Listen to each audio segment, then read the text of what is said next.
आज महाराष्ट्र राज्याचे उपमुख्यमंत्री व अर्थमंत्री यांचा अपघाती निधन झालेलं आहे.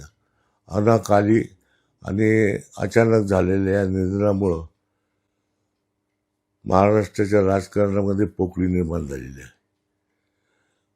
माझे आणि अजितदादांचे मैत्रीचे संबंध होते, चांगले दिलदार मित्र होते.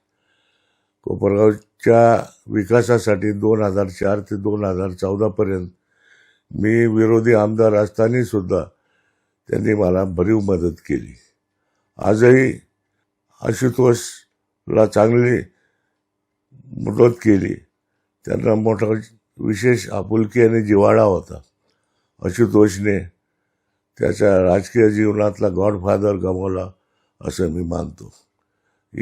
या दुःखामध्ये सुनेत्राताई पवार, पार्थ आणि अजय पवार यांच्या दुःखामध्ये आम्ही काळे कुटुंबीय कोपरगाव तालुक्यातील राष्ट्रवादी काँग्रेस पार्टीचे कार्यकर्ते समदुःखी आहे. आणि मोठी वाईट घटना आणि अनपेक्षितपणे ही घडलेली, मनाला वेदना देणारी आणि दुःख देणारी घटना घडलेली आहे.